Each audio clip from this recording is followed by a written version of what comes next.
Bueno, pues buenas tardes. Arrancamos ya. Seguimos con el tema de prueba. Ayer empecé yo con mucho brío, con demasiado brío, y se me olvidó contaros una cosa introductoria. Y es que para estudiar la prueba y la relación del derecho probatorio con la verdad, nos viene muy bien recuperar el esquema de John Rawls respecto de los tipos de justicia procedimental.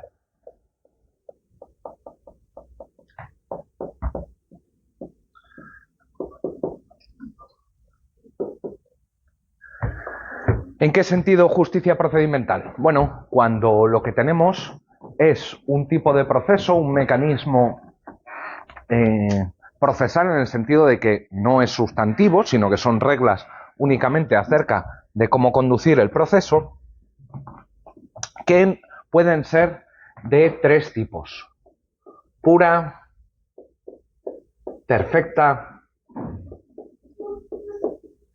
e imperfecta.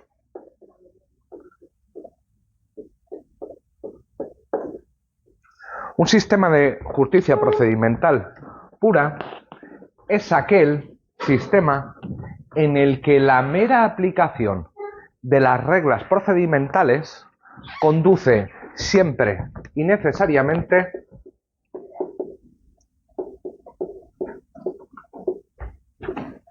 a una decisión o a un resultado justo.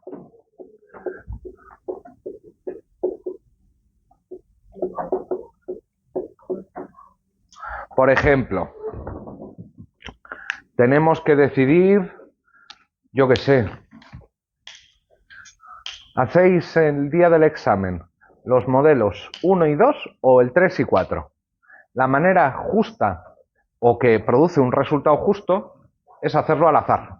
Cualquier cosa que salga de la moneda va a ser justo, ¿sí? Sin embargo, es dudoso que nuestros sistemas procesales, nuestros sistemas para aplicar el derecho, sean sistemas de justicia procedimental pura. ¿Por qué? Porque sabemos que pese a que haya rigor en la aplicación de las normas, sabemos que hay casos en los que se producen resoluciones judiciales injustas. ¿Sí? Esto lo tenemos súper claro. La diferencia entre justicia procedimental perfecta e imperfecta es que en la justicia procedimental perfecta lo que tenemos es un criterio independiente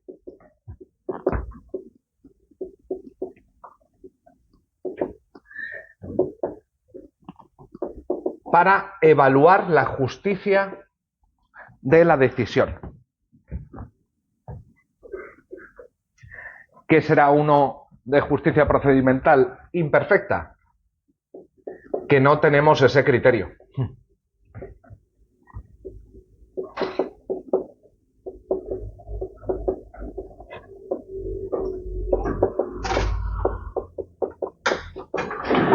En el esquema está puesto como la posibilidad de corregir las decisiones injustas. Sí, bueno, claro, si hay criterio para ver cuáles son las decisiones justas más allá de la aplicación de las reglas del proceso, pues lo podemos solucionar. Y si no lo tenemos, pues no lo podemos solucionar. Así de sencillo. ¿Sí? Bueno. ¿Dudas sobre esto? ¿Eso es una pregunta? Sí, uy. Creo que es la primera vez que te oigo hablar, ¿o no? Bueno, la segunda. La segunda, vale, venga, dale. Pensaba que eras mudo. ¿Qué tiene que ver esto con la teoría adversarial y la teoría daña? Es previo a esto. Vale. Previo a eso. Vale. ¿Por qué nos interesa esto en el contexto de la prueba? Porque si lo pensamos en términos probatorios, a ver, nuestros sistemas judiciales son sistemas de justicia procedimental pura en el sentido de que siempre consiguen arrojar un resultado verdadero respecto de los hechos. No. Tenemos un sistema de justicia procedimental perfecta tenemos un criterio independiente. Sí. ¿Funciona siempre? Evidentemente no.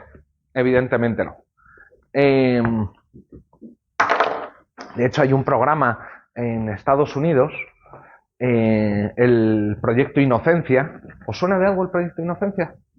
La profesora en la que comentó María. Ah, sí, claro, el Proyecto Inocencia, sí, es verdad, no me acordaba. El Proyecto Inocencia es básicamente unos, pues creo que eran recién egresados en Derecho, recién licenciados, que se pusieron a desenterrar casos de culpabilidad dudosos y empezaron a descubrir condenas que no estaban justificadas a partir de los hechos. Y de hecho se extendió el Proyecto Inocencia por todo Estados Unidos, que es básicamente darse cuenta de que hay mogollón de personas inocentes metidas en la cárcel. Sí, hay muchas, hay muchas. Y no es que sea una cosa de los yanquis, de los gringos, no solo. ¿Sí? Bueno. Pero no equiparamos justo a verdadero, ¿no? Bueno, para que una decisión sea... Yo te diría, para que una decisión sea justa, tiene que estar basada en una premisa fáctica verdadera. Porque si no, ahí falla algo. O sea, ¿podríamos decir que tenemos una sentencia justa pese a que los hechos del caso son los hechos probados, la premisa fáctica es falsa? Habría que hacer una carambola muy rara. ¿Sí? Pero como siempre, el proceso judicial a veces no va en busca de la verdad, sino... Hombre, lo que te van a sostener la inmensa mayoría de los teóricos de la prueba es que sí, que sí. Mirad, en este contexto, entre procesalistas y filósofos del derecho especializados en prueba, hay una gran batalla. ¿Por qué? Porque los procesalistas están convencidos de que lo importante es encontrar la verdad procesal. ¿Qué quiere decir esto de la verdad procesal? Pues los hechos que se han dado por probados. ¿Es esto lo relevante para el derecho? Pues hombre, en cierto sentido, claro que es relevante, por supuesto. De ahí a decir que el proceso busca únicamente la verdad procesal, pues me vais a perdonar, pero es una soberana chorrada. Porque es decir que el derecho procesal busca la verdad según el derecho procesal. ¡Bravo! ¡Bien! Inmensa chorrada. Desde luego, en nuestros ordenamientos jurídicos, como os conté ayer, tenemos múltiples normas que protegen derechos e intereses diferentes de alcanzar la verdad. ¿Sí? Protege el derecho a la intimidad, protege los derechos fundamentales.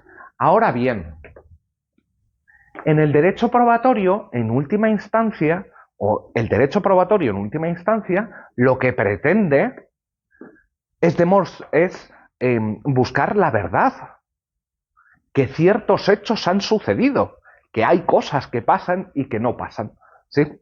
Que la premisa fáctica en un silogismo judicial sea un enunciado verdadero, aunque a esto lo matizaremos ahora.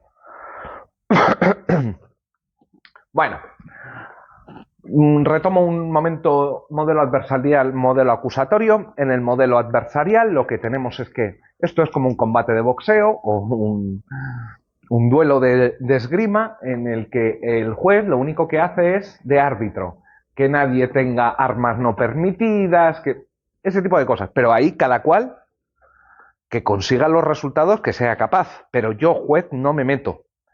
Por tanto, como a mí lo único que me interesa es la resolución del conflicto, lo que voy a hacer es simplemente esperar a ver cuál es el resultado. ¿Sí? Sin embargo, en el sistema acusatorio, más propio del civil law y del ámbito dentro del civil law de las materias civiles, ahí no hay ningún problema en pactar la verdad Perdón, al contrario, ahí no se puede pactar la verdad y lo que se busca, no, lo estoy diciendo al revés, perdón, el sistema acusatorio propio del civil law, pero especialmente de las materias penales, lo que busca es la aplicación de la ley. Y claro, no tiene mucho sentido crear un conjunto de normas jurídicas que vamos a aplicar a unos hechos que no han sucedido. O sea, esto sería muy loco. ¿Sí? Desde este punto de vista, el juez es un buscador de la verdad. ¿Y esto se traduce en qué? En que no se puede pactar la verdad, que el juez puede oficiar, puede hacer prueba de oficio y en otras múltiples cosas. Pero lo fundamental es que en la idea o en el modelo acusatorio lo que se pretende es buscar la verdad para aplicar el derecho a los casos que corresponden, no a los que no corresponden. Parece tonto, pero es así. ¿Dudas sobre esto? ¿No? Bueno. Pues mirar, vayamos con conceptos de verdad y medios de comprobación.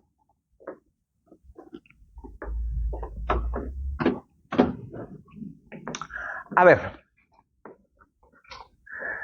si yo os digo que es verdad que vuestra compañera acaba de guardar la tablet, el ordenador, vale. Es verdad que...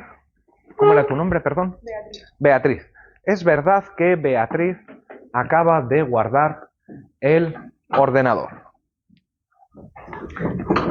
La pregunta es, ¿qué significa ahí verdad?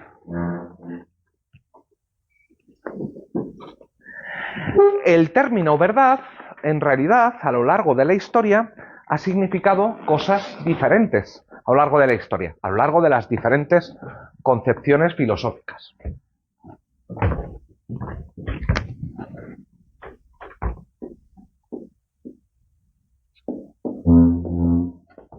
Sin embargo, la noción de verdad que nos resulta más intuitiva fue formulada a mediados del siglo pasado por un filósofo polaco que ya nos ha salido, Alfred Tarski.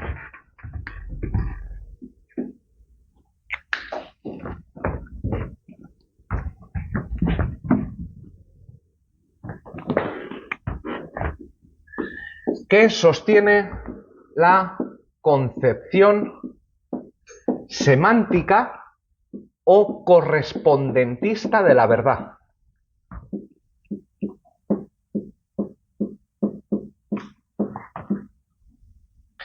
¿En qué sentido es una noción semántica? Mirad, es una noción semántica porque dice Tarski que el predicado verdadero y el predicado falso lo predicamos, perdón por la redundancia, de enunciados descriptivos. ¿Sí? En este sentido se trata de una concepción semántica de la verdad. Dice que aquello que es verdadero o falso no son los hechos, sino enunciados que describen hechos. Y esto es obvio. No puedo decir un hecho es verdadero. Un hecho no es ni verdadero ni falso. Es el enunciado que describe el hecho lo que puede ser verdadero o falso. Pero ¿por qué correspondentista? Pues mirad, la idea o la noción de correspondencia es probablemente la que nos resulta más intuitiva. Dice Tarski, cuando es verdadero el enunciado, la nieve es blanca. ¿Cómo tiene que ser el mundo para que el enunciado, la nieve es blanca, sea verdadero?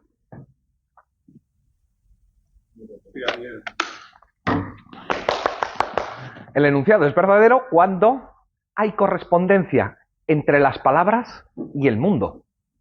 La nieve es blanca, sí y solo sí. ¿Es verdadero? Sí y solo sí. Efectivamente, la nieve es blanca. ¿Sí? A esto algunos.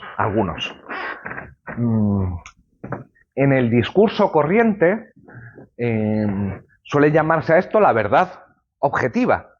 Pero te dicen, los defensores del concepto de verdad como correspondencia? Como si hubiese alguna no objetiva. Los enunciados son verdaderos o falsos. ¿De qué depende? ¿De tu opinión, de tu punto de vista? No, depende de que la nieve sea blanca o no. Punto. Podremos tener enunciados de los cuales no podemos saber la verdad o falsedad. Por ejemplo, si te sientas en el planeta Saturno, corre una brisa muy agradable. ¿Este enunciado es verdadero o falso? Pues mirar, no lo sabemos, pero el enunciado tiene valores de verdad. El día que alguien se pueda llegar y sentar en Saturno y decir, pues no corre una brisa muy agradable, diremos falso. Y si alguien se siente y dice, brisa agradable, verdadero, sí, pero no es que dependa de las preferencias de nadie, ¿sí? No hay verdad más allá que la única verdad. No es que pueda hablar de mi verdad subjetiva. Para el correspondentista, chorradas. ¿Verdad hay? Una. No es que sea la verdad objetiva, es la verdad a secas. Punto. Eso sí, tenemos que tener en cuenta que hay muchos enunciados que carecen de valores de verdad. Es mejor el vino tinto que el vino blanco. Bueno, esto es una cuestión de preferencias, y al ser una cuestión de preferencias, pues no tiene valores de verdad, porque depende de cada sujeto. La verdad únicamente es aquel predicado que puedo decir sobre un enunciado descriptivo, sintético. El resto serán otras cosas, pero no es que sea verdadero o falso. ¿Sí? Sin embargo,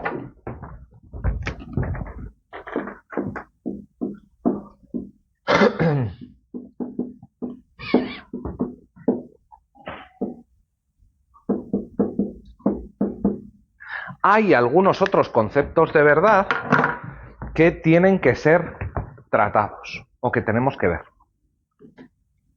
El primero de ellos es el concepto coherentista de verdad.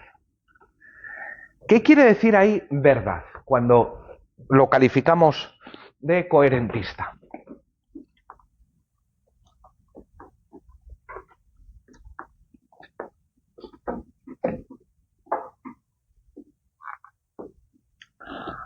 Harry Potter es negro.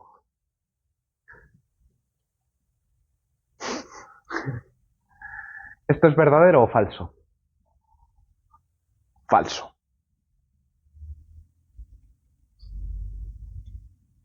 Perdón, ¿hay algún sujeto ahí fuera que sea Harry Potter del cual podamos decir que es blanco o negro y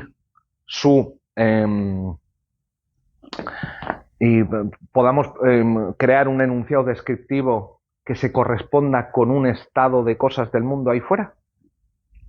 Entonces te lo acabas de inventar, lo de que es falso, te lo acabas de inventar bien. Lo que pasa es que no te lo acabas de inventar del todo. Mira, en España, en algunos pueblos, en un par de pueblos de Castilla-La Mancha, uno me parece que es Tomelloso y el otro no recuerdo cómo se llama, hay una controversia histórica por saber cuál es el pueblo donde nació el Quijote. El Quijote, evidentemente, es un personaje de ficción. Y aún así, la gente discute para saber si es verdadero que nació en Tomelloso o nació, no me acuerdo cuál es el otro pueblo. Y esto, que no parece tener ningún sentido, ¿a qué tiene sentido? A que algo suena. De hecho, mucha gente se indigna cuando ven a una sirenita, una persona racializada. Porque la sirenita es blanca. ¿De dónde sacamos esto?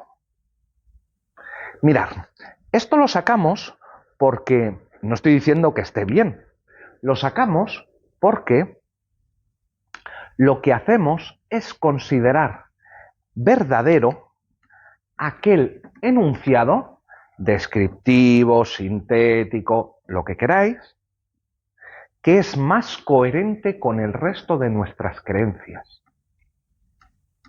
¿Qué quiere decir esto?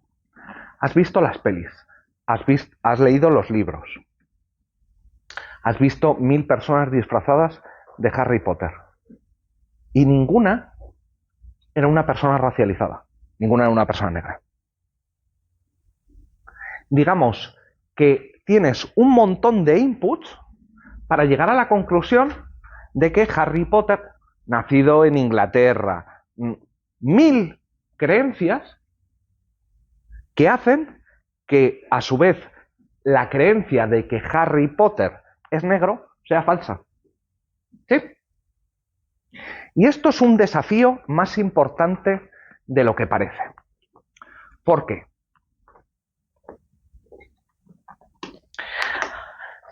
¿Cómo puedo estar yo seguro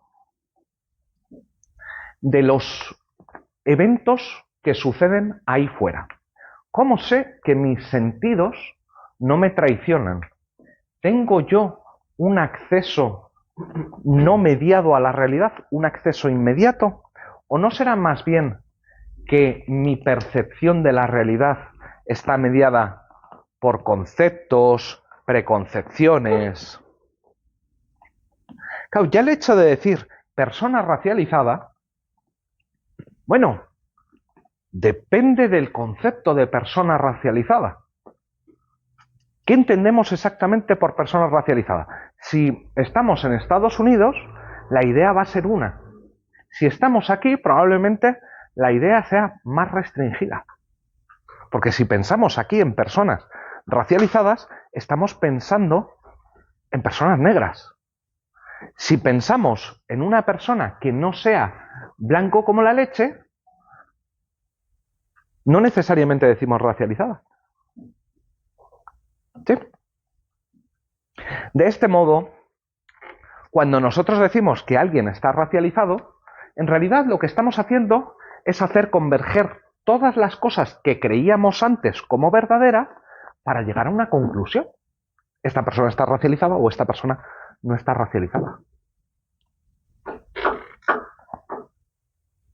Claro, va a depender de cuál sea el conjunto de creencias previo.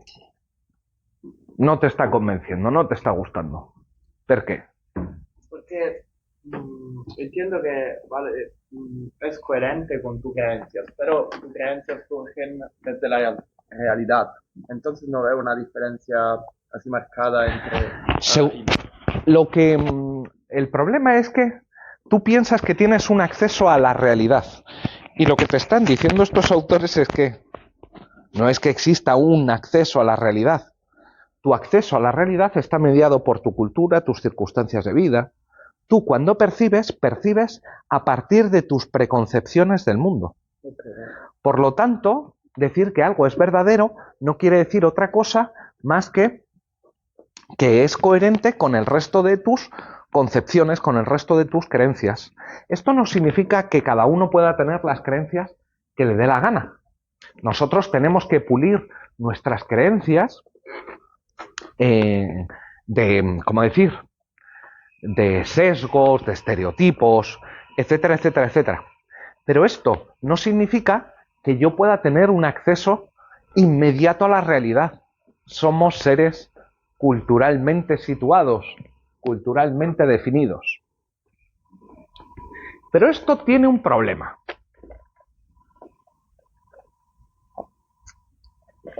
Tomemos como ejemplo el juicio a Galileo. Galileo fue condenado por decir que el Sol daba vueltas alrededor de la Tierra y no al revés, y no viceversa. Lo contrario. ¿Qué he dicho? Que el Sol daba vuelta alrededor de la Tierra. Perdón, al revés, sí. Gracias, Rodrigo. Claramente, no, le condenaron a no, sí, tierra.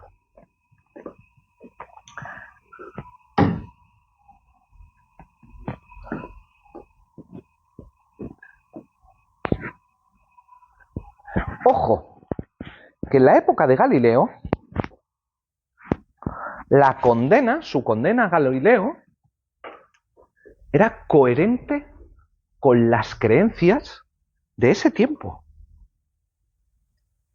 Así que desde un punto de vista coherentista, podemos decir que en la época de Galileo, el enunciado es la Tierra es el Sol el que da vueltas alrededor de la Tierra, era verdadero.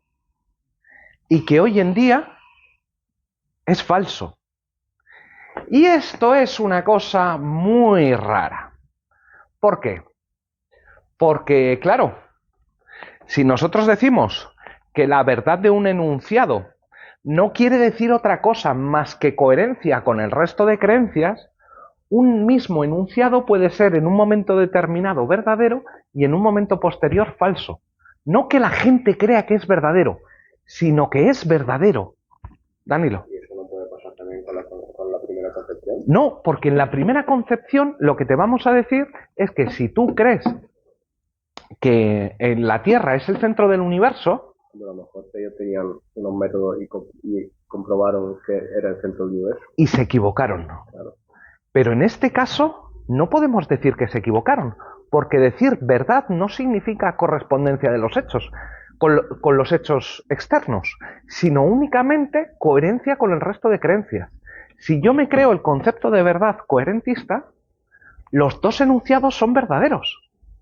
Y esto es muy raro, porque parece que al final del día la Tierra da vueltas alrededor del Sol y no viceversa.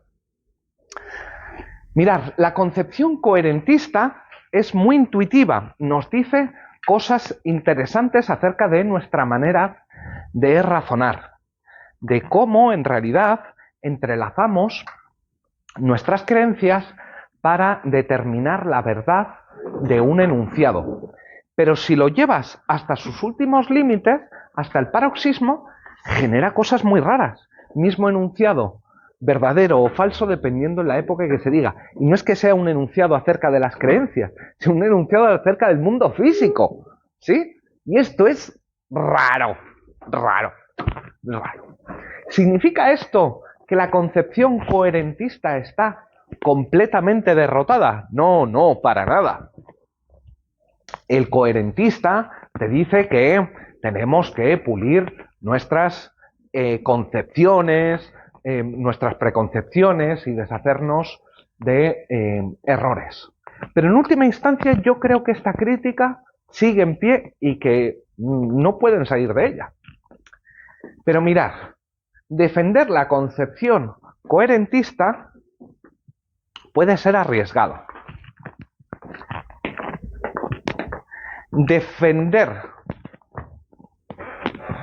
la concepción probatoria de la verdad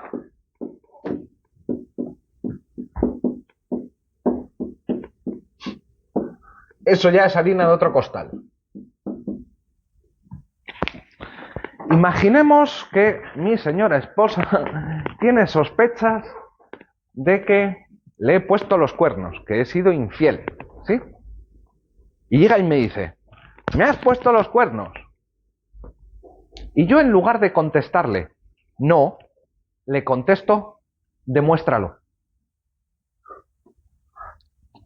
Si le digo, demuéstralo, o sea, primero la hostia que me llevo es proporciones bíblicas, pero en segundo, lo que está presuponiendo, o lo que estoy presuponiendo es que verdadero es únicamente aquello que puedes demostrar.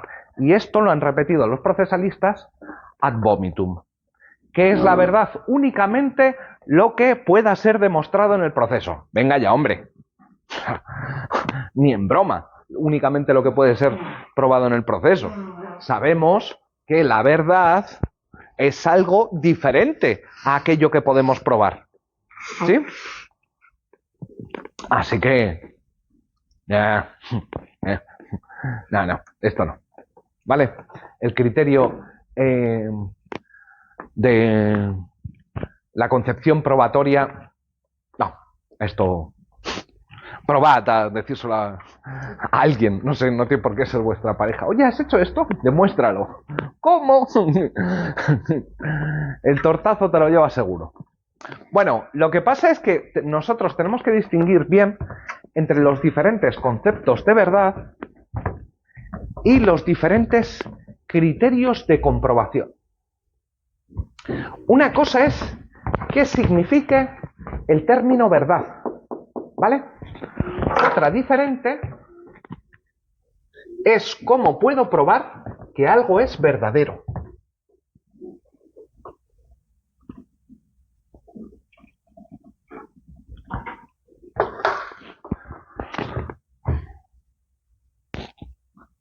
Cinco, dos, 1, tocado y hundido. Comprobación directa.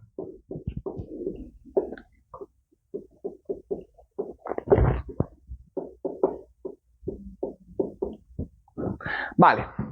Sé bajo qué circunstancias la nieve, el enunciado la nieve es blanca es verdadero. ¿Cuándo? Cuando la nieve es blanca. ¿Y cómo sé que la nieve es blanca? Pues asomas tu cabezota por la ventana y miras y dices, ¡ah! La nieve es blanca.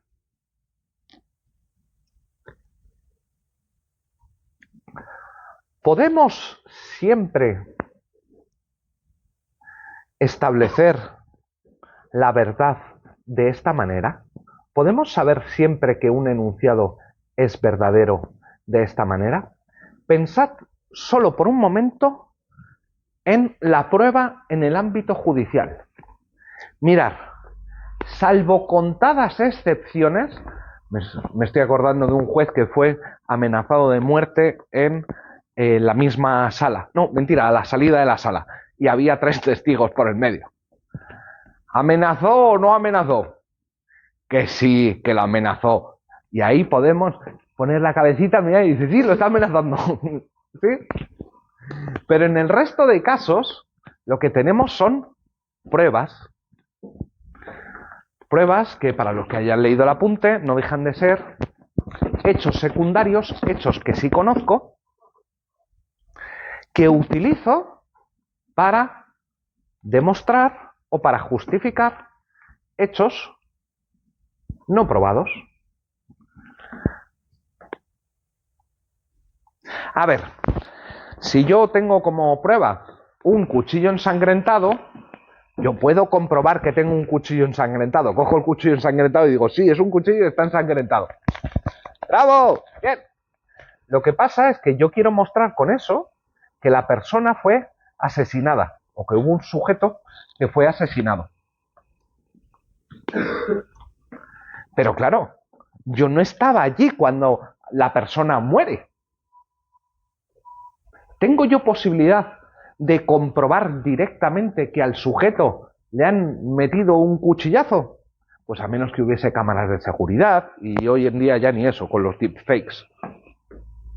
Es muy raro que se pueda comprobar directamente la verdad de los hechos en el proceso. Lo único que podemos hacer es tratar de ver cuáles son los hechos coherentes con el resto de nuestras creencias. Es decir, que el método de comprobación va a ser el de consistencia, coherencia con pruebas. ¿Significa esto que nos hemos vuelto todos coherentistas en cuanto al concepto de prueba? No necesariamente. A ver, yo puedo seguir manteniendo perfectamente mi concepto de verdad como correspondencia y a mí lo que me interesa no es lo que sea más coherente con nuestras creencias. A mí lo que me interesa es lo que realmente sucedió. ¿Sí? Puedo ser correspondentista y al mismo tiempo decir, pues no me queda más remedio que tratar de demostrar la verdad a partir de la consistencia con las pruebas. ¿Esa era la pregunta, Danilo? Venga. ¿Una grabación sería un método de comprobación directa? Una grabación sería método de comprobación directa. A ver, si nos fiamos de la autenticidad de la grabación, ¿eso qué es? ¿Eso qué prueba? Prueba que alguien dijo determinadas palabras. Alguien realizó cierto hecho. Lo dijo algo. Lo único que puedes tener mediante una grabación, vídeo o audio. Vídeo, vale. grabación de vídeo, es que lo único que puedes estar seguro es que tienes unas imágenes que te dicen que de ahí tú puedes usar la regla de inferencia. Si aparecen imágenes de vídeo que han sido comprobadas, que no han sido manipuladas, entonces es que eso es lo que sucedió. Pero aquí ya tienes que pasar por una regla de inferencia para poder decir esto es verdad, ¿vale? Sería lo que percibo yo directamente. Lo que percibes tú directamente, bueno, sí, lo que percibimos directamente, pero in situ, en el momento. ¿Sí? Con lo que percibe el juez directamente que, pues, en el caso que has dicho, por ejemplo, ¿no? O sea, la propia persona que se encarga de decir si es verdad o no. Lo que pasa es que cuando nosotros estamos en un proceso, la persona que se encarga de decir los hechos, ¿cómo lo llamamos? Testigo. ¿Y sabéis qué es lo que pasa? ¿Habéis visto 12 hombres sin piedad? La ibas a ver hoy. Mira, pues gran película para hoy. Está en mogollón de plataformas, tiene 3 versiones, la mejor sigue siendo la primera, la del 57, con, ¿cómo se llama? Peter Fonda. ¿Peter? No me acuerdo. Que hace un papel impresionante en el que se da cuenta de un caso en el que un tipo es acusado de matar a otra persona. Bueno, no voy a joder la película, pero el punto es Henry Fonda, no Peter Fonda, gracias. El punto es, ¿los testigos se pueden equivocar? Mirad, nosotros tenemos la creencia de que nuestro cerebro es como un disco duro incorrompible, ¿sí? Que nosotros percibimos y aquello se queda almacenado en la memoria como si de un disco, como si fuese un USB súper tocho, súper grande. Ni de coña, ni de coña. Nuestra memoria es de las cosas a nivel de cosas que pueden retener memoria ultra corrompible.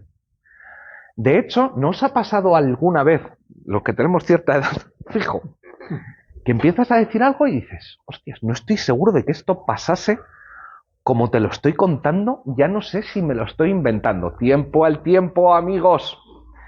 La gente tiene lagunas, o el cerebro cuando detecta lagunas en nuestros recuerdos, lo que hace es colmarlas. Bien o mal. No es siempre que los testigos se inventen las cosas. Es que a veces están seguros de recordar una determinada cosa y nada que ver. Nada que ver. La cantidad de veces que me habrá dicho mi mujer, yo contando alguna anécdota, cariño, eso no pasó así. Pues yo tengo el recuerdo, pero, o sea, no es que tenga el recuerdo así como grisáceo, no estoy seguro, no, límpido. Pero lo mismo le podría decir yo a ella. ¿Por qué tu memoria sí y la mía no?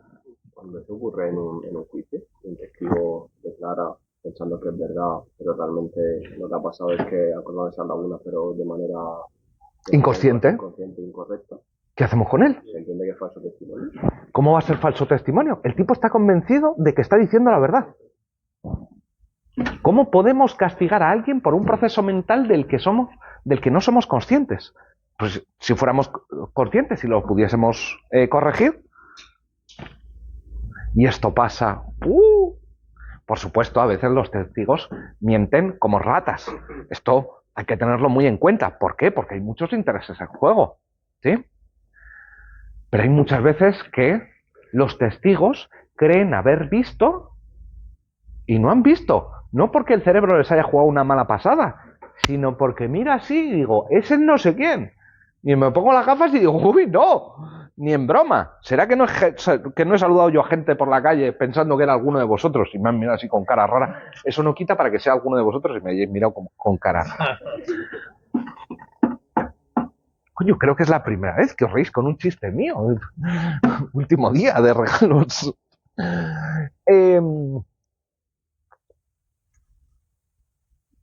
La comprobación directa. Cuidado. Una rueda de reconocimiento, por ejemplo. ¿Te gusta jugar a la ruleta? Pues más o menos. ¿Sí? De hecho, las ruedas de reconocimiento están, para ser admitidas como pruebas, tienen que cumplir determinados requisitos, porque si no es súper fácil inducir a un testigo a reconocer a quien quieres tú que reconozca. Por eso tienen que ser súper neutras. Y aún así, la persona puede no acordarse bien, estar convencida y no estar recordando qué es lo que pasó. Está convencida, no, ha sido ese, al 100%, ese estaba en Vladivostok. ¿Sí? No había posibilidad. Y esto pasa, gente convencida. Y dice, sí, ese. No. No. Por eso es tan importante que mantengamos el concepto correspondentista de verdad. Porque la gente miente de buena fe, no de mala fe, a veces de buena fe. La verdad del testigo es la verdad que es la concepción coherentista con tus creencias. Atención. Tenemos que distinguir entre qué va a significar verdad y cuáles son los medios para comprobarla. Que una persona crea que algo es verdad no significa que sea verdad. No. Significa solo que lo cree. Puede tener puede pensar que sus creencias son verdaderas y sin embargo ser completamente falsas. Y nosotros no vamos a poder muchas veces comprobar, no vamos a poder casi nunca comprobar directamente.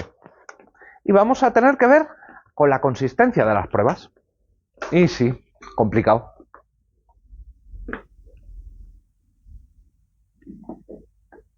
Se puede ser coherentista, lo que no se puede ser es defender la concepción probatoria. Eso caca. O sea, siempre podéis hacer la prueba con parejas, allegados, lo que sea. Bien. ¿Dudas sobre esto?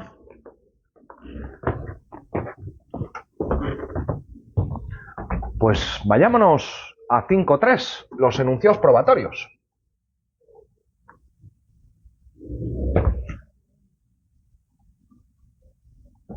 A ver, ¿qué son los enunciados probatorios? Un enunciado probatorio es aquel que te dice el enunciado bla bla es verdadero. Lo importante, sin embargo, o lo que me interesa recalcar aquí, es cómo llegamos a ese enunciado. Mirad, ese enunciado, si está mínimamente justificado, lo que hace es partir de un hecho secundario. ¿Qué es un hecho secundario? Un hecho que damos como verdadero.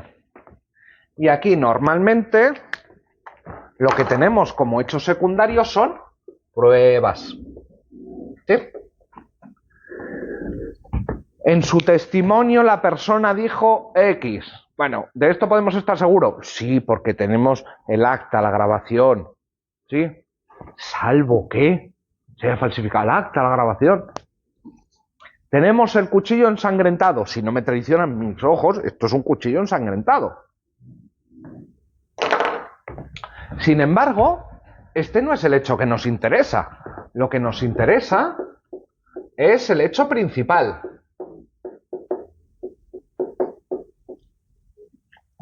Que alguien ha robado, que alguien ha copiado ilegalmente una marca, lo que queráis.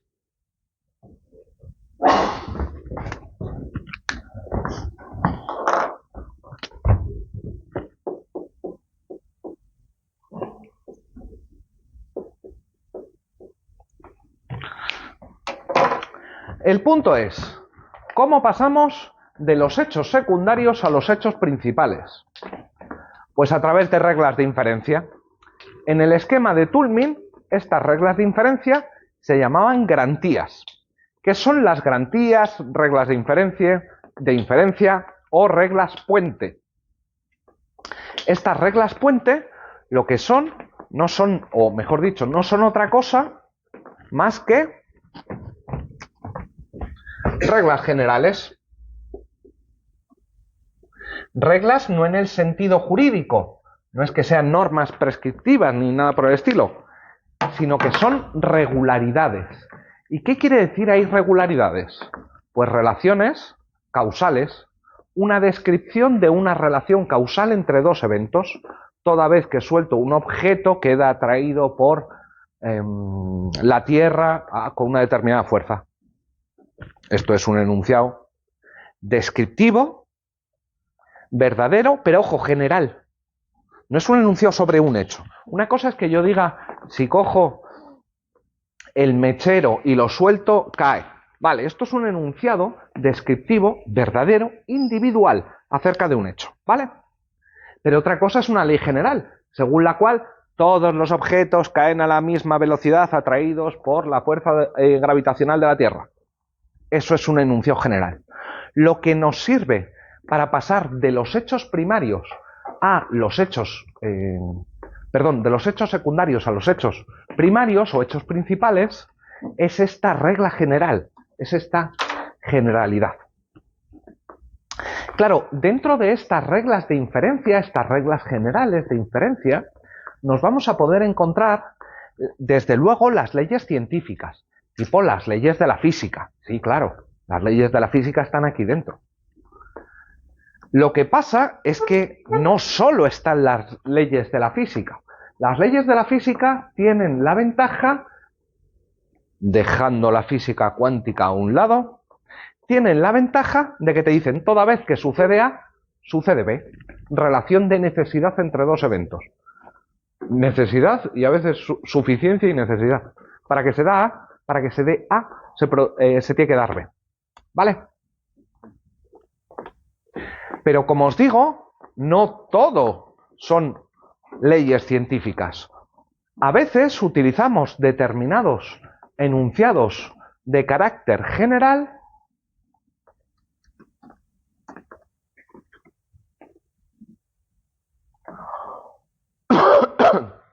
que sirven para justificar. Ahora voy a empezar a decir barbaridades.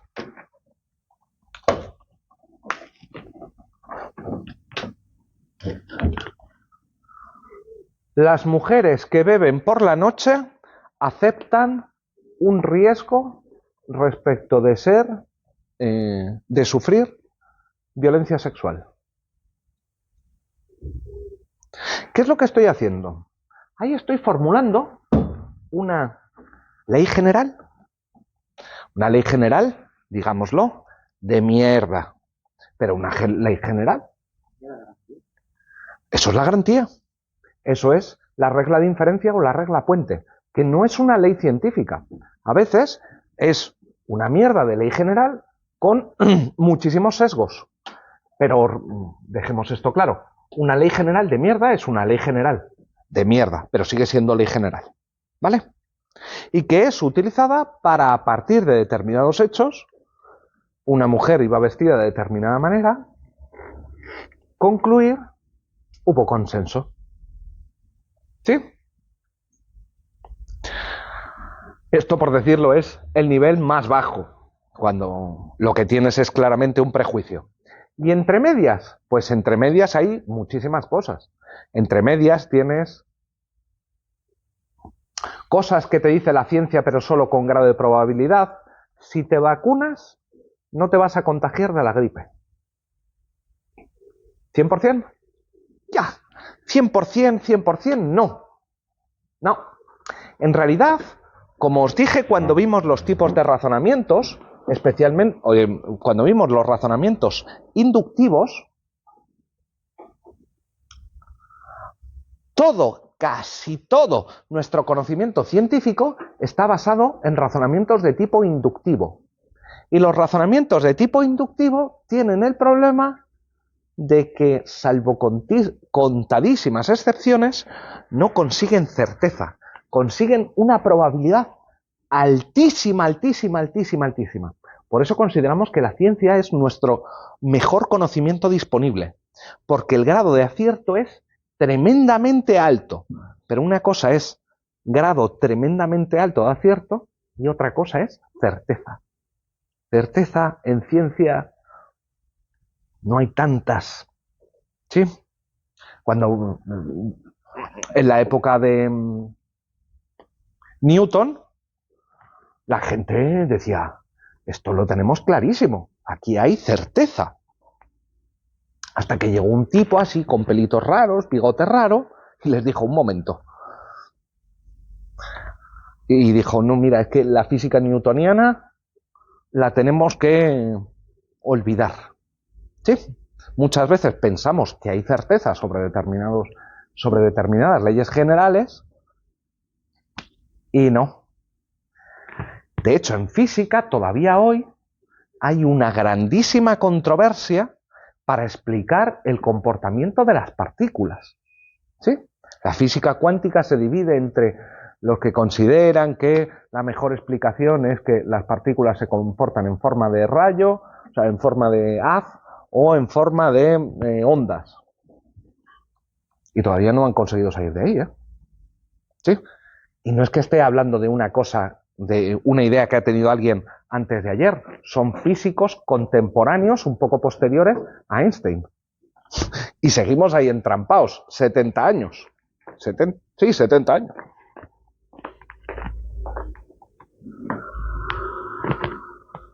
Bueno, ¿y qué demonios tiene que ver esto con la prueba? Bueno, cuando probamos, lo que tenemos que hacer es aducir estas reglas generales para poder pasar de un hecho secundario a un hecho principal. ¿Sí?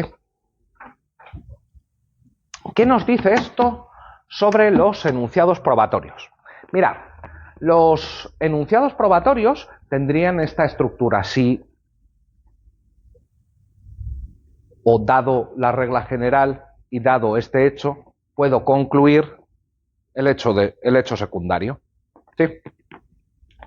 Sin embargo, lo que nos encontramos en la sentencia, o al menos en el silogismo de la sentencia, en la parte de justificación, es más bien algo así, una premisa normativa: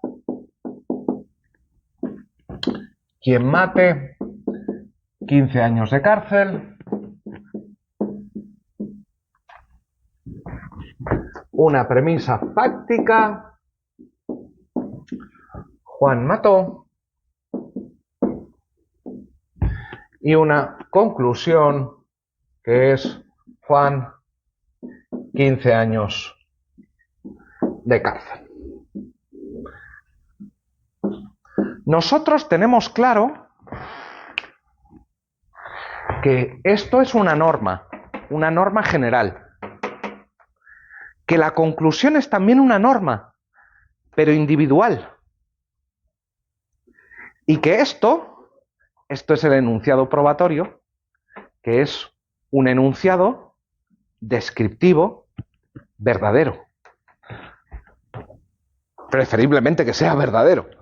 Intentamos por todos los medios que sea verdadero. Nos tomamos 10 minutos y os cuento por qué no podemos decir simplemente que sea verdadero, ¿vale? Y sin embargo, hay buenas razones para dudar de que aquello sea simplemente un enunciado descriptivo. Juan mató. ¿Seguro que la premisa fáctica es solo un enunciado descriptivo? Mirad, según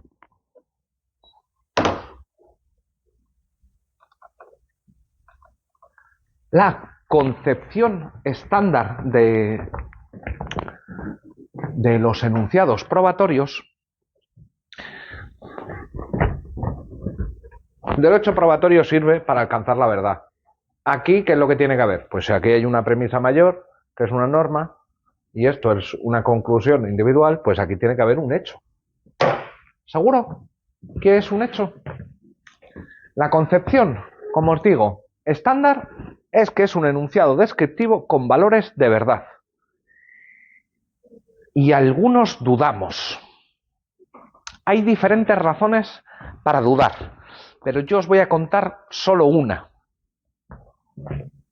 Una y media, en realidad. A ver, nosotros cuando probamos, o cuando se está probando un hecho en el ámbito jurídico, nos tenemos que atener a las reglas del derecho probatorio. Las reglas del derecho probatorio, como ya os he dicho, protegen, desde luego, tienen como objetivo principal alcanzar la verdad. La verdad, bien en sentido coherentista, bien en sentido correspondentista, pero verdad.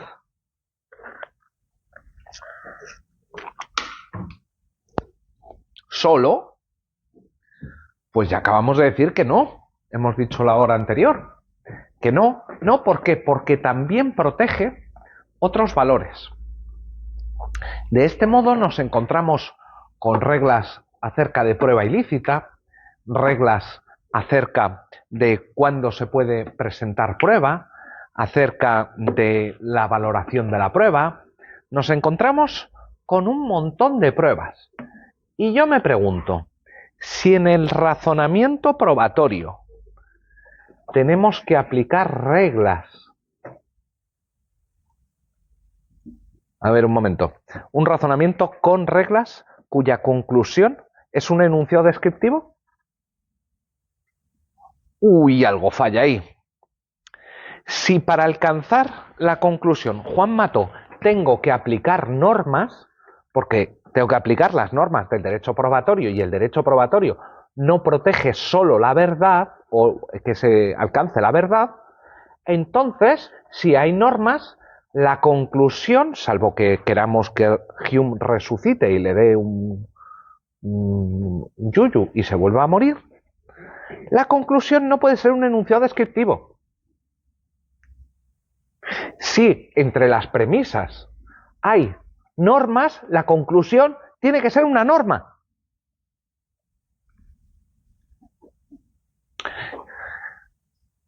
Entonces, ¿qué norma? ¿Qué norma puede haber donde iba la premisa fáctica? Y si yo os digo, mejor dicho, no y si, os digo, sustituyamos la premisa fáctica, que quiere decir Juan mató, con el enunciado está probado que Juan mató.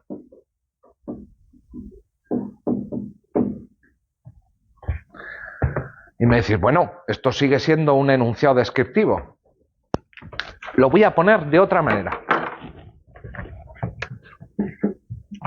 Juan mató cuenta como probado. ¿A alguien le suena esto?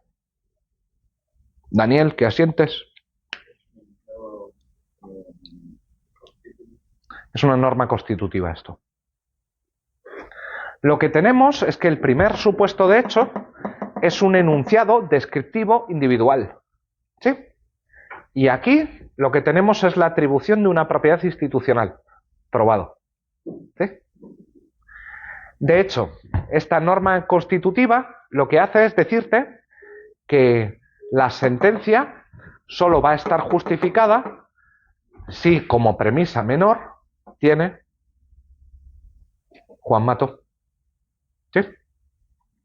Así que aquello que figura en la premisa descriptiva en realidad es una norma constitutiva que parafrasea, cita entre comillas, un enunciado descriptivo.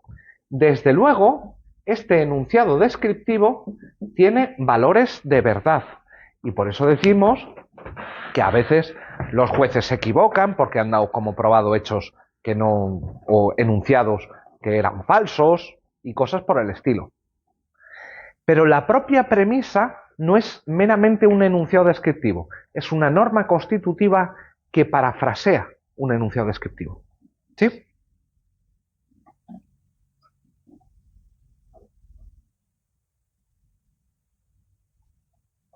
No, ni papa. Ok, vale, sí, no pasa nada. A ver. Nosotros lo que tenemos es una norma de carácter más general que te dice, para que la sentencia sea válida, los hechos tienen que estar probados. ¿Sí? Lo que está haciendo esa norma es decirte qué hechos cuentan como probados. Es la conclusión individual de un razonamiento general. ¿Qué razonamiento? Todo el razonamiento probatorio. Pero como en el razonamiento probatorio usamos normas, normas que no son únicamente normas para conseguir alcanzar la verdad, sino también para proteger otras cosas, lo que nosotros obtenemos como conclusión de ese razonamiento es una norma. En este caso, una norma individual. Juan mató, cuenta como probado. ¿Sí? Y esa es la concepción constitutiva que la premisa menor del silogismo judicial no es un enunciado descriptivo, sino que es una norma constitutiva de carácter individual que parafrasea un enunciado, ese sí, descriptivo. No puedo decir entonces que la premisa fáctica es verdadera o falsa. Podré decir que es válida o inválida.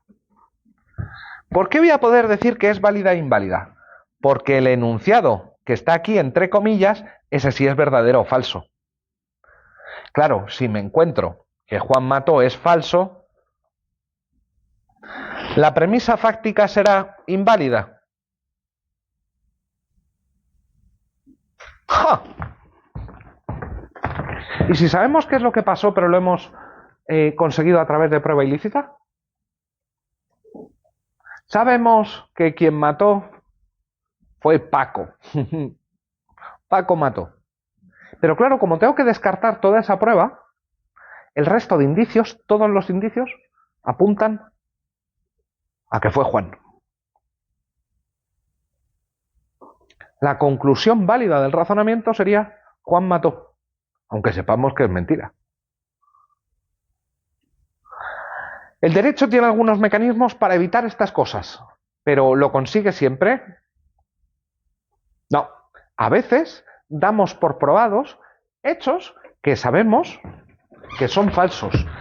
Admitimos como válida una premisa menor que contiene un enunciado falso, porque tenemos pruebas ilícitas, porque hay veces que se ha obtenido la verdad de manera inválida y por tanto no se puede llegar a esa conclusión. ¿Sí? O quien pone Juan mató, no sabemos si Juan mató o Juan no mató. Y a veces sabemos que sí, Juan mató, efectivamente, lo tenemos clarísimo. ¿Sí? Quien dice mató, dice copió una marca, estableció una sociedad pantalla en un paraíso tributario, etcétera, etcétera, etcétera. Sí. Bien.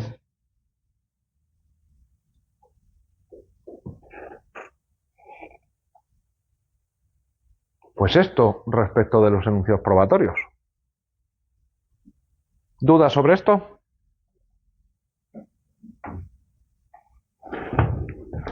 Punto 5.4. Criterios de valoración de la prueba. A ver. Lo primero que tenemos que tener claro respecto de los criterios de valoración de la prueba es que una cosa son las reglas puente o reglas de inferencia, por un lado, y otra distinta son los criterios de valoración de la prueba. Insisto, una regla puente o regla de inferencia es una regla que me sirve para pasar de un hecho secundario conocido a un hecho primario. Los criterios de valoración de la prueba son normas acerca de las reglas de inferencia.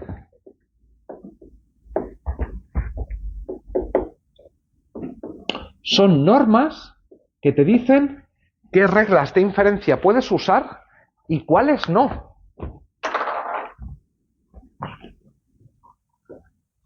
Y tenemos al menos 3 modelos.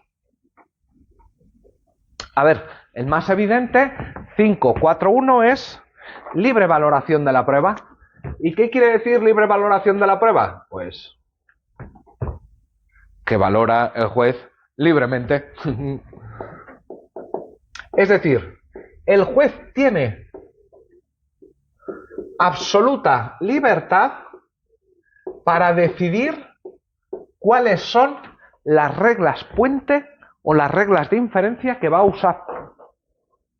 Dice, oiga, pero es que así puede decidir con base en sesgos, enunciados generales que tengan sesgos. Sí, claro, es perfectamente posible. ¿Sí? Por cierto, estos son modelos, no es que tengamos ningún sistema puramente de libre valoración de la prueba, ni un modelo puro de prueba tasada, que son los dos extremos. Pero nos sirven como modelos para entender los diferentes ordenamientos o las diferentes partes dentro de un mismo ordenamiento. El segundo es la sana crítica.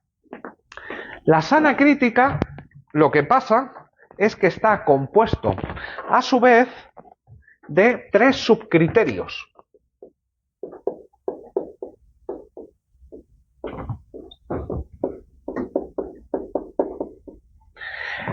Mirad, el primero de ellos, o lo que dice en general el modelo de sana crítica, es que te tienes que atener a 3 conjuntos de reglas de inferencia.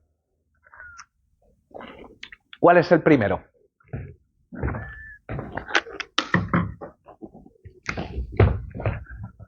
Cinco, 4, 2, 1. Enunciados científicos consolidados. Lo que vamos a llamar ciencia consolidada.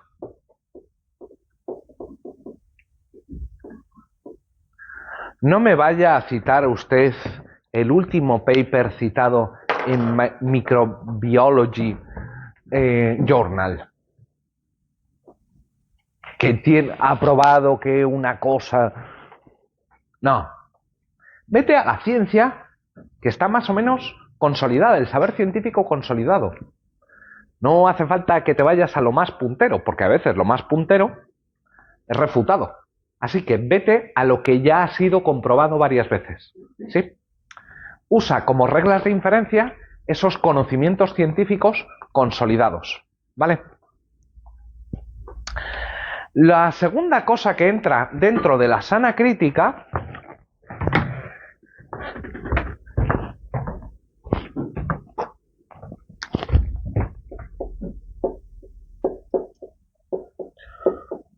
son las reglas de la lógica.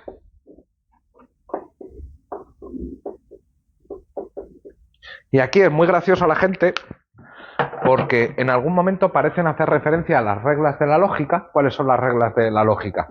Pues mirar, básicamente aquella acerca de los razonamientos deductivos, ¿sí? Que son más de las que hemos visto, pero tampoco son muchísimas más, ¿sí? Hay 20 y tantas, ¿sí?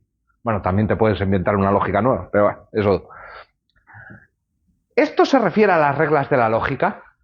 No, no, no.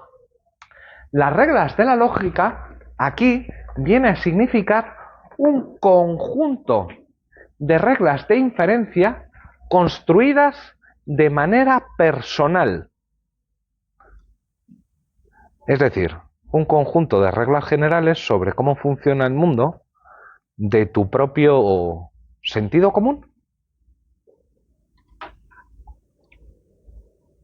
Por supuesto, esto es un nido lleno de prejuicios, sesgos.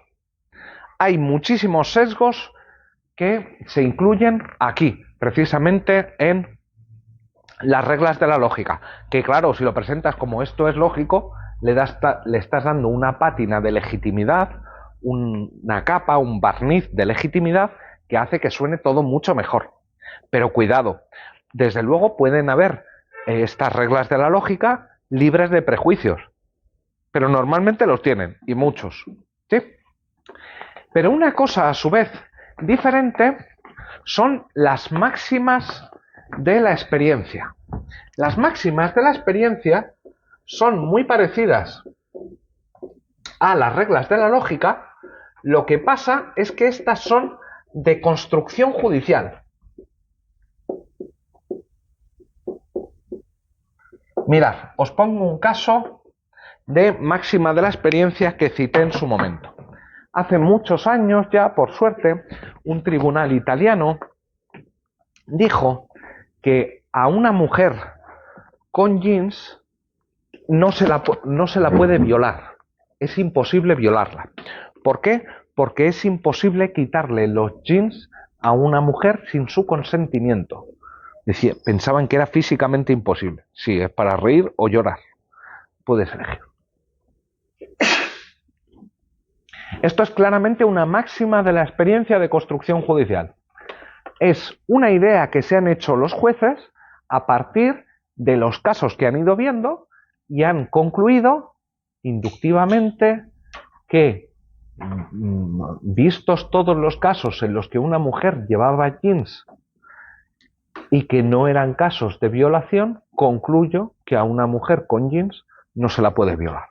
Ahí hay errores por todas partes, ¿sí? Pero es una máxima de la experiencia. Lo mismo que sería máxima de la experiencia las personas que entran por primera vez en prisión suelen ser maltratadas. Las personas que tienen posibilidad de fugarse, habiendo cometido delitos de cuello blanco y medios económicos disponibles, huyen. ¿Sí? Estos enunciados generales, por supuesto, están sometidos a falsación. Yo puedo presentar contraejemplos, claro. Eso sí, si yo presento un contraejemplo, no le va a bastar al juez. El juez va a decir, bueno, eso será una excepción. Pero lo que sucede normalmente es, ahí lo que tienes que atacar es la base sobre la que se construyó esa inferencia, esa inducción. Decir, no, mire, que todos los casos que dijo usted que no había violación porque llevaba jeans, en realidad sí había violación. O a partir de los pocos casos que registró usted de esto, no puede llegar a esa conclusión. Una inducción indebida o falacia de generalización. ¿Sí?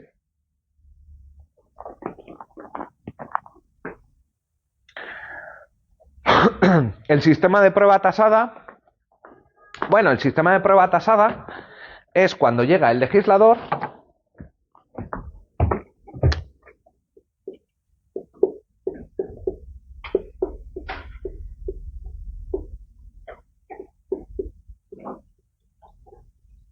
y te dice exactamente cuál es el valor probatorio, cuál es la regla de inferencia que tienes que usar para llegar a determinados hechos o para pasar de los hechos de los secundarios a los primarios. Por ejemplo, cuando los registradores te dicen, si hay inscripción, buena fe. Ahí lo que están haciendo es construir una regla de inferencia que te dice, si das por probado el hecho secundario, tienes que dar por probado el hecho primario. Vamos, una presunción. ¿Sí?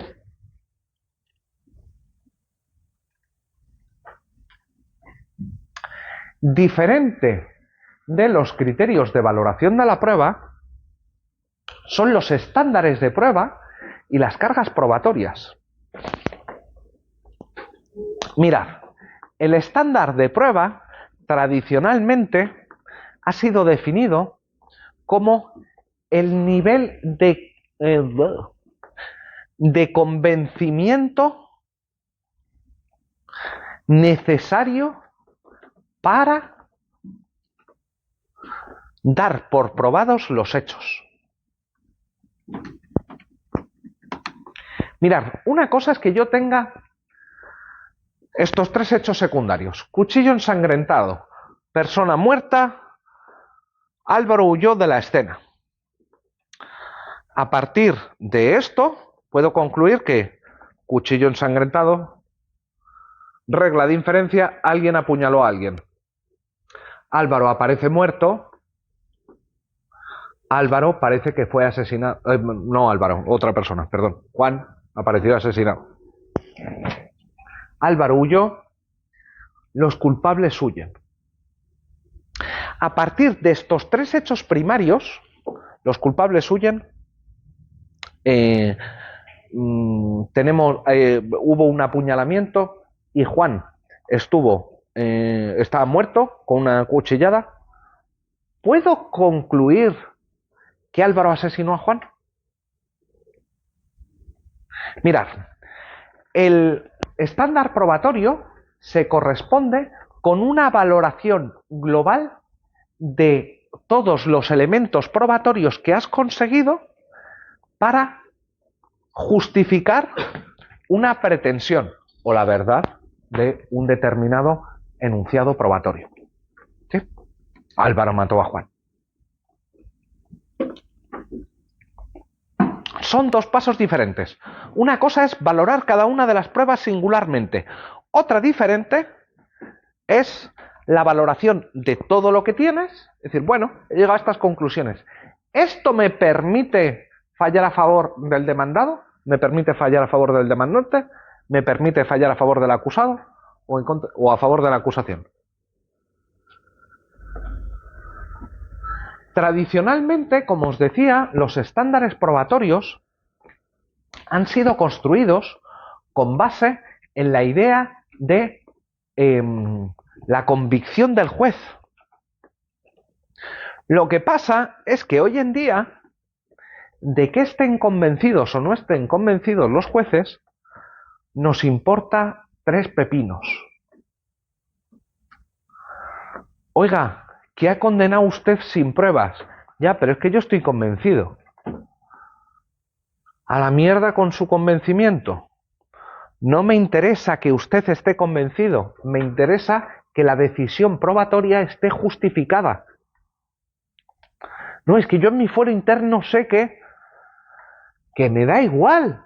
En su fuero interno usted puede suceder una fiesta de pijamas si quiere. Yo lo que necesito es justificación. Que usted me presente pruebas que demuestren que se ha superado un determinado umbral. Eso es el estándar probatorio. Que haya un nivel de justificación que sea suficiente para dar por probados determinados hechos. Sin embargo, debemos de tener muy claro que no existe un único estándar probatorio. Hay de hecho muchos estándares probatorios. Lo que pasa es que hay 2 que son mucho más conocidos. 5512 tipos de estándares probatorios. Más allá de toda duda razonable. El que vemos en las películas de origen gringo, decimos, para condenar a un culpable tienen que haber desaparecido todas las dudas. Salud. A ver. Haber desaparecido todas las dudas. Esto es un poco raro. ¿Qué quiere decir esto?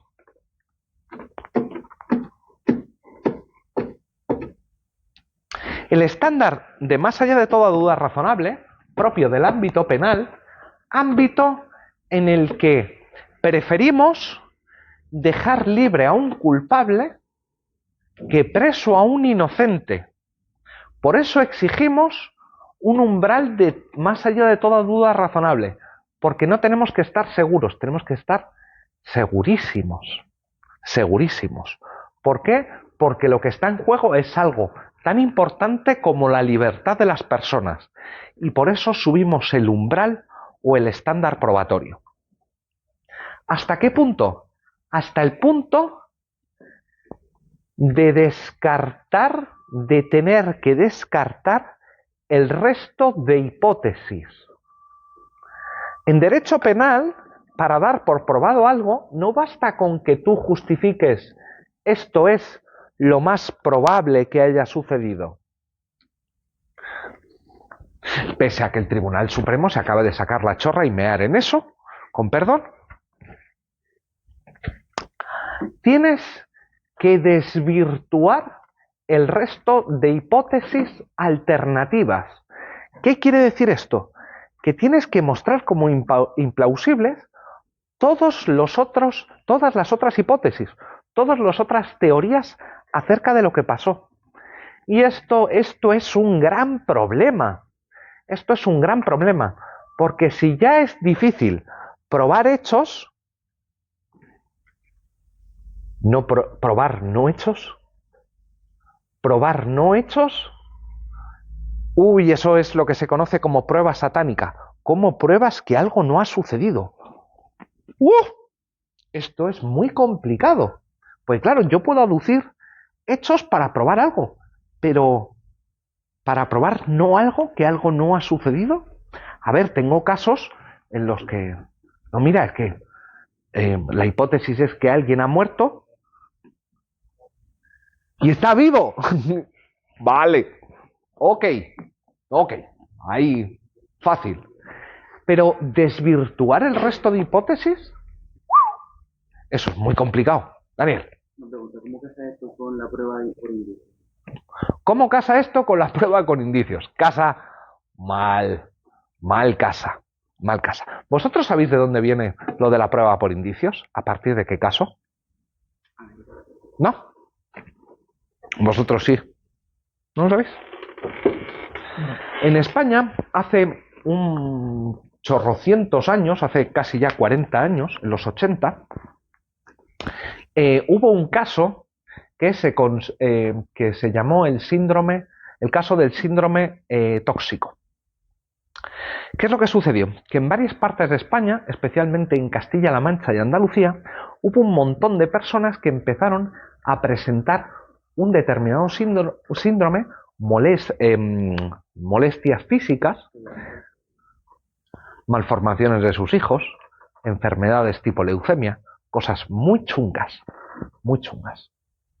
y que en realidad no tenían ni idea de cuál era la causa.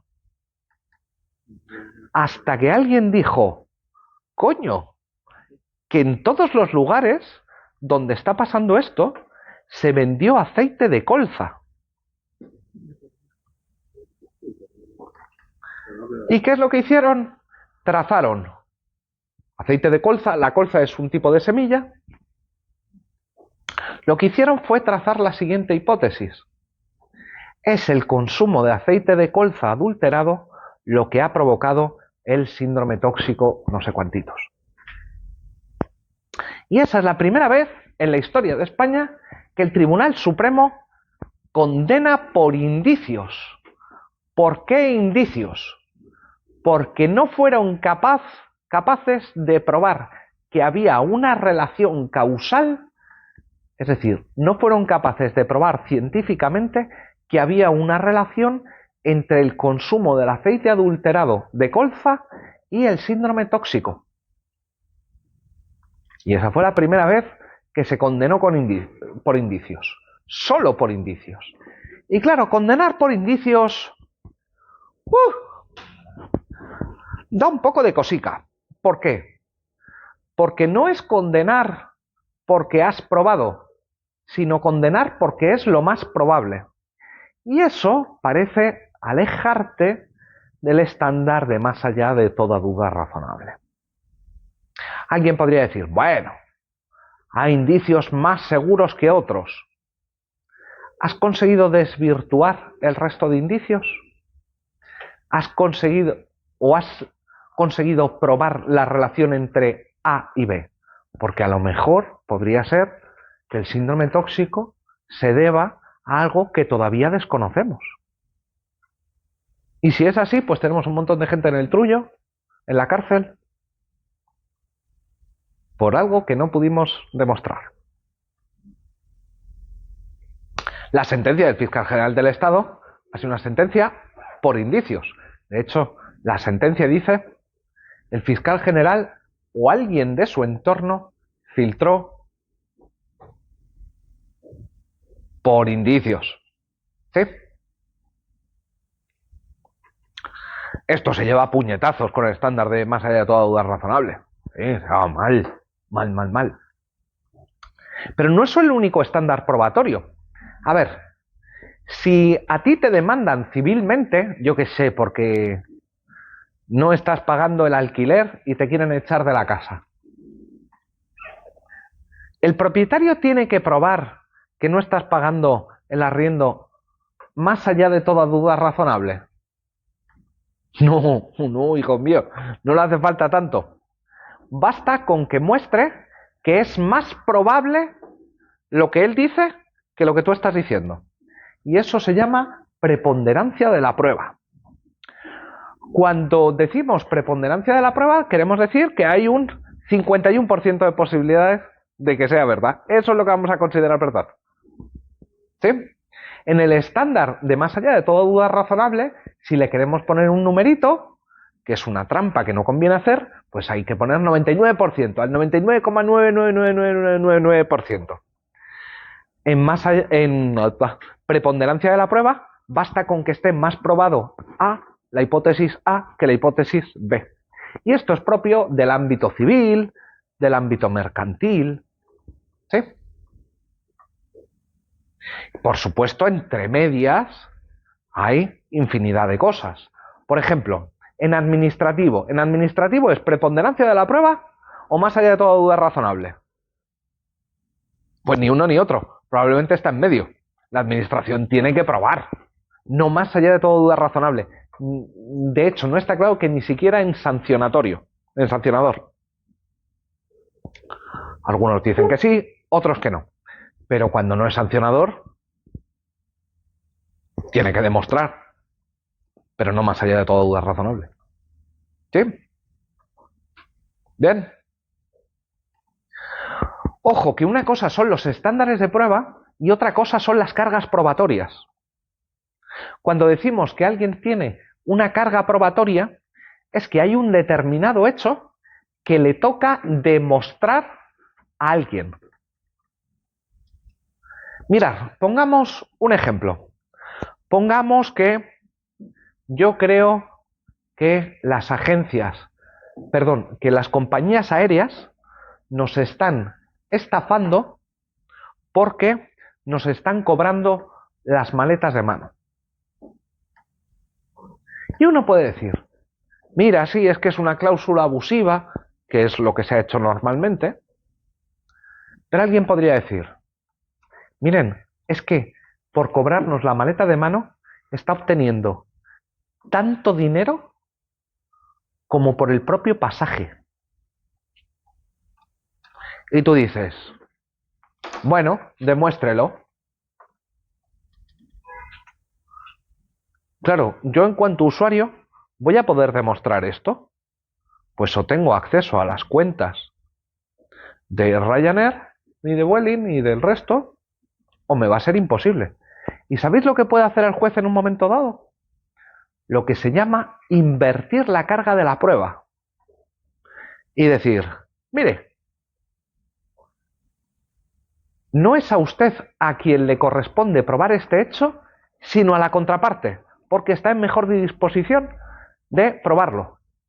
Así que un hecho que en principio correspondía probar al demandante, se le puede endilgar, se le puede atribuir a la contraparte, normalmente porque está en mejor disposición de probar. ¿Sí? De hecho, muchas veces, ¿sabéis lo que es Bosco? El sistema Bosco. Mira, el sistema Bosco es un programa informático que sirve para calcular si tienes que recibir o no determinadas prestaciones sociales. ¿Sí? El programa Bosco es opaco. ¿Qué quiere decir que sea opaco? Que tú no tienes acceso al algoritmo. Uno de estos casos de justicia digital, hasta que alguien dijo, oiga, ¿por qué a mí no se me ha atribuido? Lo mío es discriminatorio, Bosco es discriminatorio. Y la administración dijo, pruébelo. Y le pidió al juez que la administración entregase libre, abierto, el código de Bosco. Terremoto de narices. Lo que hizo el juez fue invertir la carga de la prueba y decirle, administración, pruebe, presente el algoritmo y pruebe que no es discriminatorio. ¿Sí? Hay muchas veces que llega el juez, muchas, a ver, no es que pase todos los días, pero hay veces que el juez le dice, bueno, esto que tenías que probar tú, lo pruebas tú, porque estás en una situación infinitamente más fácil de desvirtuar tú, o decir que eso es falso, a que el otro decir que es verdadero. ¿Sí? Así que tenemos que tener claro que una cosa son reglas de inferencia, criterios de valoración de la prueba, estándar de prueba, carga de prueba, cargas de prueba. ¿Sí? Y 55. Subdelegado, ¿qué prefiere? ¿Que cuente presunciones o que no?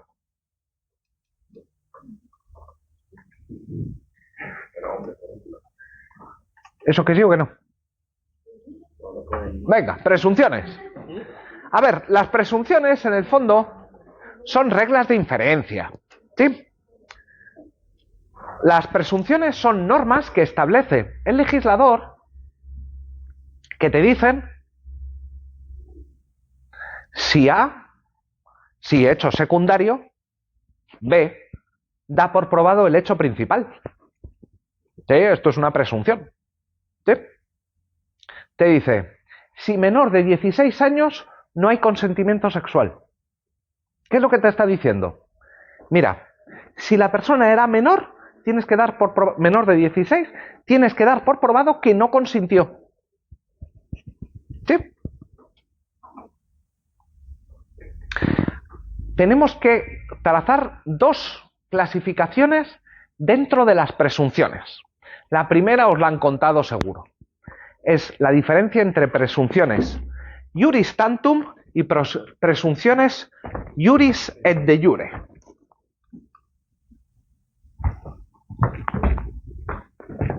Esto sabéis perfectamente cuál es la diferencia. La presunción se puede atacar o no se puede atacar. ¿Sí?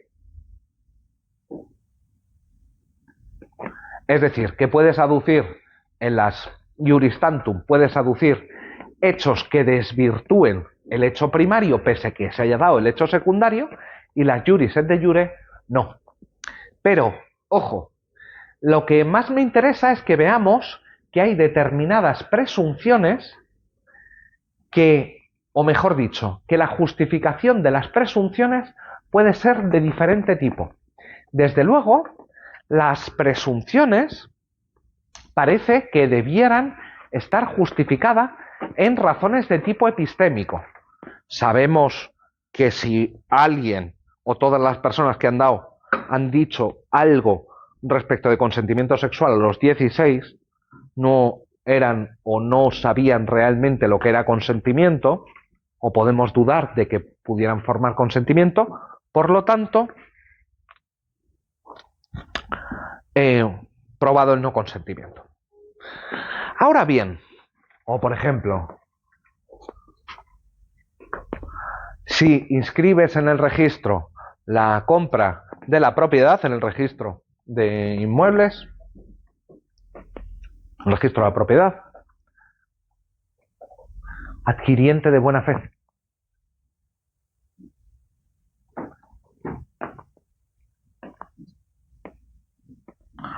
Sabemos que todos los adquirientes que inscriben son compradores de buena fe.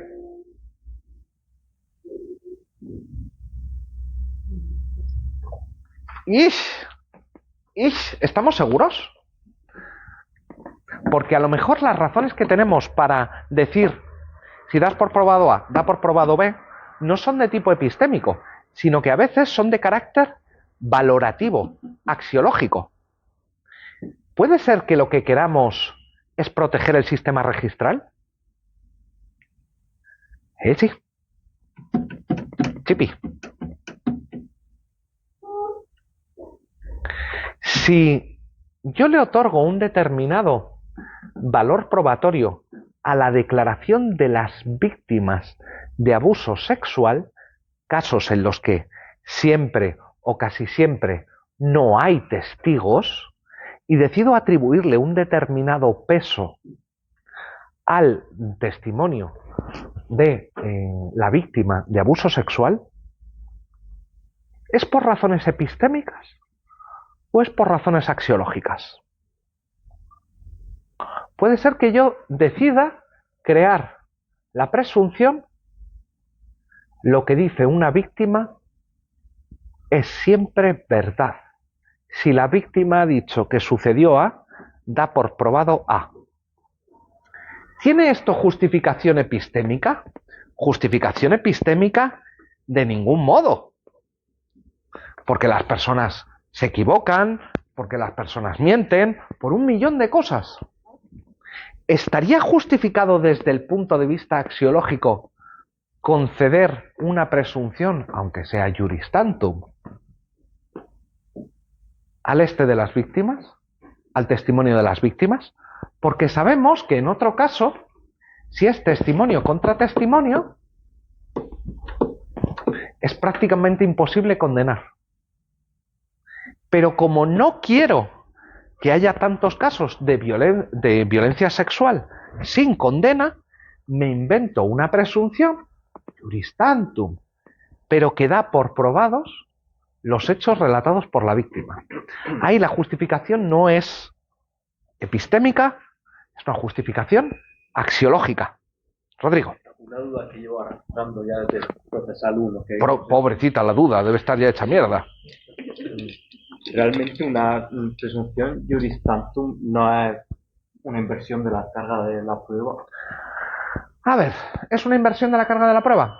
Pues depende, si correspondía probarlo a un sujeto diferente, pues en cierto sentido sí, pero puede ser que me toque probarlo a mí, yo quiero probar mi propia buena fe y utilizo la presunción, así que no tiene por qué.